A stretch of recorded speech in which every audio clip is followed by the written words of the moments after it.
with religion along the Silk Trails. And so with this comes the water shoes as a science, or maybe not necessarily as a science, but well, this is how we do it, or this is how we did it, or this is how we do it. We're looking at how you did it. Maybe we can learn something from you guys. Maybe you guys can learn something from us. You know, here's $1. Give me $1 for the book.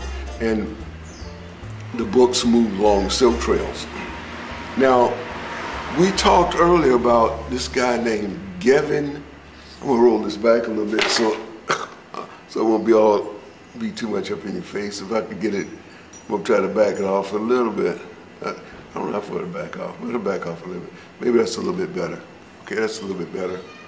Okay, but Gavin Menzies in his book 1421 said the books came in these large ships into the Mediterranean. Gavin Menzies in his book 1421. He also got a book 1434. However, this might have happened, but books have been moving out of China, out of India, into India, this flow and ebb of materials into the Mediterranean, North Africa, in these areas, Algeria, Lebanon, and all these places for a long, long time. You know, thousands of years for 1421. I mean, we're talking, in the BC era, before the pyramids, before Rome, before Greece, before Athens.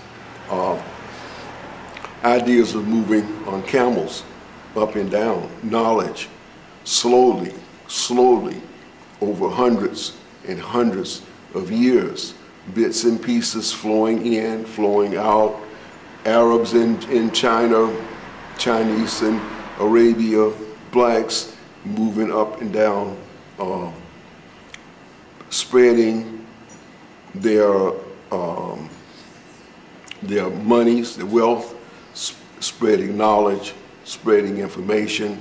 Of course, wars, diseases, and everything else is moving up and down these trails over hundreds and hundreds, if not thousands and thousands of years.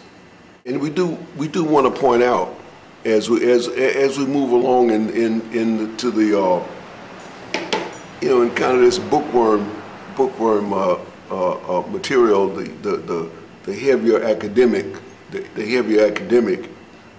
and it's good for the light academics too, wherein the idea moves down a trail.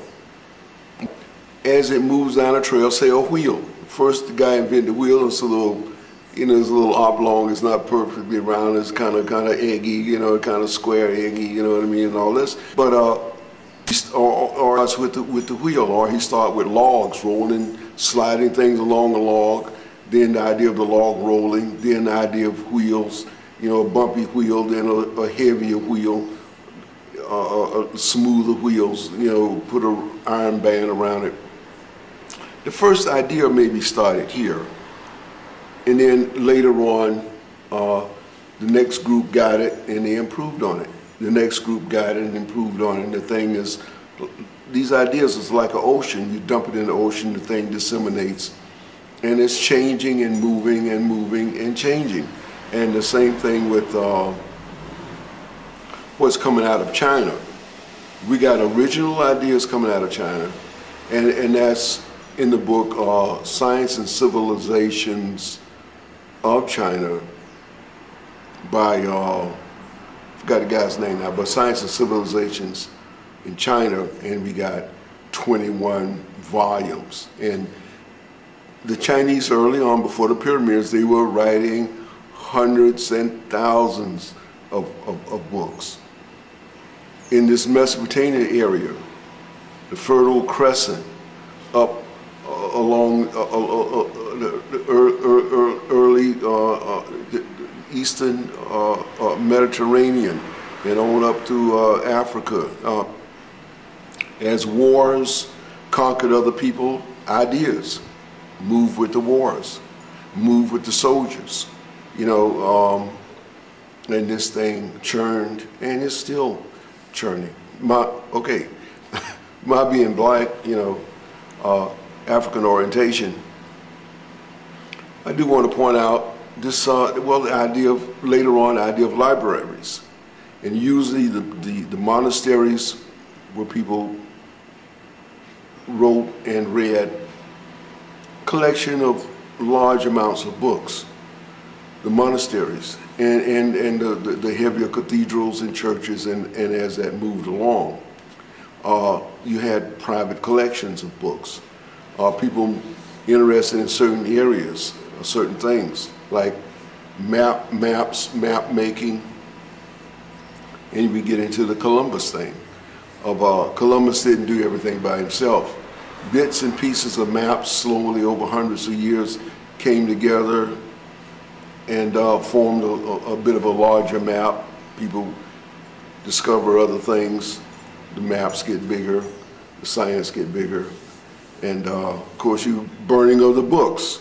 You know, this group don't like this group and they burn their books, and this and that, or this religion don't like the other religion, they burn their books, or their interpretation, they burn books, and you get all kinds of crazy things going on. But the idea of the water shoes, which is a very ancient type boat, it's a raft.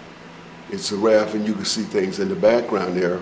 This is styrofoam, but the early raft was a bit of a bamboo, and you put several bamboos together, and you got a ski, and from a ski you put more together, you got a raft.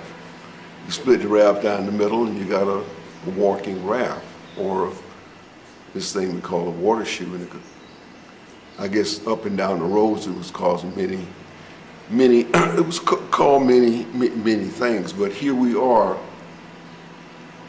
in a world, so we can't, or at least I don't, say, well, this person invented this person invented that. He added to, modulated, modified, adjusted things, and I recognize that. But in our classical Western history, because of because of all kinds of things, these people have skewed things over to one side, where the Greeks did this and the Greeks did that. Yeah, the Greeks did, they were primarily, as it's depicted in the history books, mainly into philosophy. Aristotle and those guys, into philosophy, but not hard science of how to make beans, get more yield out of your bean crop, or get more, you know, get better cattle with more meat on them, and less fat, or a healthier animal, and this and that and all that stuff, or breeding techniques and all kinds of stuff. The Greeks weren't interested in that, just abstract philosophy and maybe astronomy. But the heavier science, pulleys, chains, valves and canals and waterways and all this came out of earlier sciences, and of course they might have added things to it. Yeah, okay, you give me an idea and I can improve on it, I can adjust it, make it better, this, that, and the other, and this is how more or less the whole world worked. But you know, this library up in Timbuktu, you know, mentioned that a little bit because I'm black, and the library is still there, and they are still finding books out in the desert. And well, we want to mention the desert stuff and books and materials in the books. During times that, well, the clay tablets work great, better than the paper, because you can take the clay tablets, dig a hole,